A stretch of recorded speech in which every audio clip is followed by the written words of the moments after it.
Basura to. Magiging isang alipin na ako ni Flame. Ay, type ko yan. Kami ang huhusga.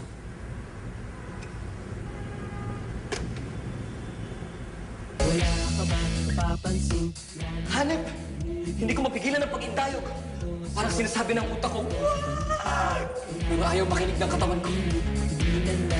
Hindi ito art. Pero ngayon alam ko na, hindi dapat lahat ina-art.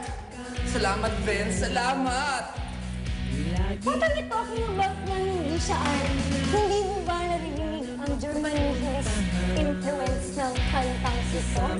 Girls, Ben, alam mo naman kung nasaan ang sweat lodge ng katotohanan.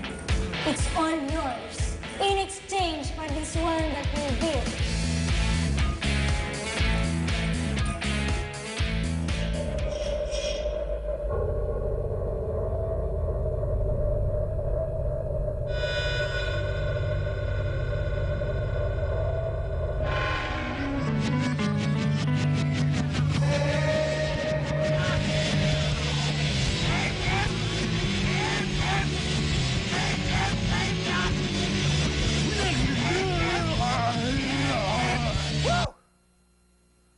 Pansit!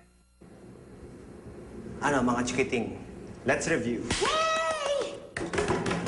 Ben, matagal pa ba to? August 29. Meeting di Avance. May nagtangka sa buhay ni San, Carl Jr. at si Jewelyn. August 30. Last sign ni Alvarez. Alam naman natin, napatay na si Alvarez, di ba? May natanggap na sulat, si Sunny. At sa sulat na yun, nagpapaalam si Alvarez. Goodbye, Sunny. Goodbye, brother. Ano ang first name ni Alvarez? Baka Alvarez first name niya? Eh, ano yung apelido niya? Baka parang si Pokwang. Di ba? September 13, an attempt was made on Cece's life. Alam ko, andyan ako. Shut up, woman! Let me finish. Ang salarin muli ay si Carl Jr. ng table tennis team. Kaya nga, obvious na. Si Carl Jr. ang killer. Si Carl Jr. ay isang instrumento lang na ginamit kay Cece. The real mastermind, Kaseko Sanaga. Ano kayang gawin ng mga yun? Don't underestimate the power of the Seko Sanagang. Alam naman nating lahat na ang dahilan na nanatili si Cece sa Seko Sanagang ay dahil mahal niya si Sunny. Now nawala na ngayon si Sunny, ang gagawin ni Cece ron? Cece is expendable. Hence, the attempt on her life. At buhay ko na rin. Whatever. Ikaw, si Tegan at si Cece, gumanti kayo sa Seko Sanagang yun. Alam ko yan. And ngayon, ayun, wala nang kapangyarihan ng Seko Sanagang. Ika nga, sa aking favorite TV show, is popularity equals power. And I'm the most powerful girl in town. Huwag nating kalimutan si Cindy Lopez, si Coach, at si Alvarez. Di ba nga, patay na si Alvarez? Kaloy, bumalik ako sa Cubao. Pumunta ako sa Sweat Lodge ng katotohanan kung saan masasagot ang mga tanong na bumabagabag sa'yo. My God. So alam mo na ako sinong culprit? Si Miss Adrias, ang history teacher. Oh. Hindi, joke lang. I hate you. Joke lang. Hindi ko alam sinong nagtangka sa buhay ni Sunny. Tsaka guys, yung nasa Sweat Lodge ako, hindi naman yung investigasyon yung bumabagabag sa puso ko. Bumabagabag sa akin. Eh, yung banda natin. Eh, paano tayo gagaling ang lapit ng Battle of the Bands? Pag-usapan na namin ni Nicola Garino yan. Kailangan natin ng bagong gitarista. Problema lang, sino? Alam ko. O ano? Sige na, kuya. Kaya rin naman ako nahilig sa ganito dahil sa'yo eh.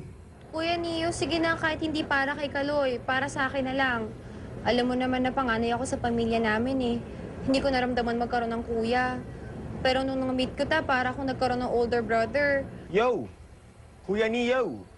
Okay lang natawagan kitang Kuya Neo, di ba? Dati pa naman kita tinatawag na Kuya Neo eh. Sige na, Kuya Neo, please. Magbanda ka na lang. Alis ka na dun sa trabaho mo. Destiny mo naman talagang magbanda eh, di ba? Nagka-vision kasi ako sa loob ng Sweat Lodge ng katotohanan sa Cubao.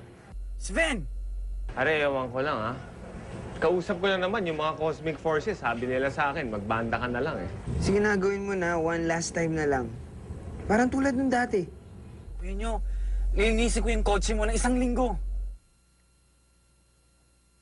1 buwan, Ha? 2 linggo. 3 linggo. 2 kalahati.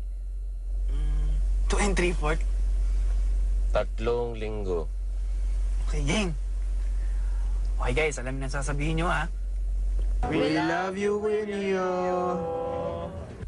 I love you too. Sige na.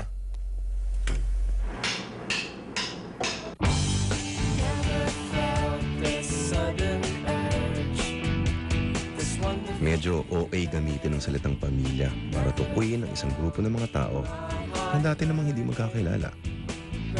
Pero, sa puntong ito ng buhay ni Kaloy, ay masasabi niyang pamilya na nga ang turing niya sa banda niyang The Love Team.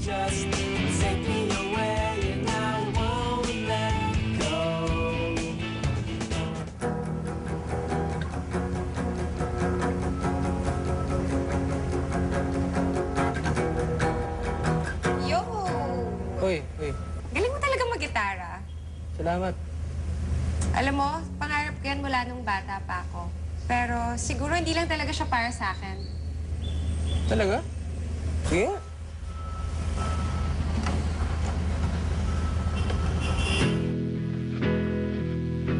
Okay naman ah. Okay naman ah. Okay ka lang. Okay ka naman eh. Alam mo, yan lang naririnig ko buong buhay ko. I guess I'm just not good enough. Alam mo, feeling ko, so okay ka pag nasa isang banda ka. Naalala ko sa iyo yung ano ko eh. Yung kaibigan ko. Hindi siya super perfect. Talas pa nga magkamali eh, pero nasa tamang lugar yung puso niya eh. Feeling ko, kung gusto mong gumawa ng musika, yun ang dapat mong gawin. Ito ba talaga gusto mong gawin buong buhay mo? Okay. Hindi siya nagmamayabang ako pero ano kasi ako eh. Musical prodigy kasi ako eh. Alam ko kasi buong buhay ko magaling ako. Ang pangarap ko talaga, makasama sa isang perfect band. Yung tipong lahat ng miyembro, kayang pantayin yung galing at passion ko. Tapos sisikat kami, tapos sabay-sabay namin sasaupin yung ganun. Nakakatawa ba? Mukhang natupad na yung pangarap mo ah. Yeah. Kuha nga.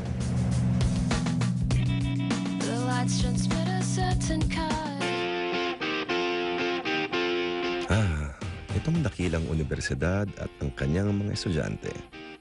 Kakaiba itong gabing to kasi parang may inaabangan, parang may inaasahang magaganap at walang ibang makakaramdam nito kundi ang host ngayong gabi, si Cici Reyes.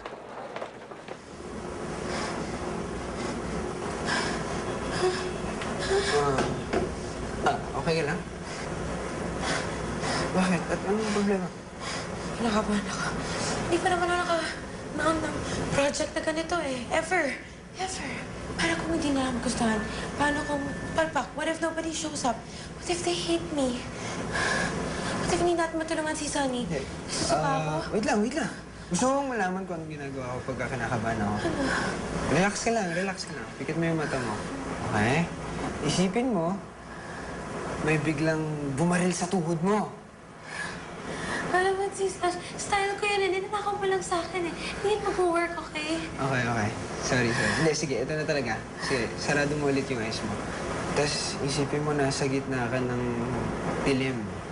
Tapos sa gitna ng dilim na yun, may takot, may sakit, may kalungkutan, may panganib. Alam mo, hindi yata ito mag-work eh. Pero okay lang lahat. Kasi katabi mo ako at hawak ko yung kamay. Maraming pwedeng mangyaring masama, Sisi. Pero hindi mo kailangan harapin yung mag-isa.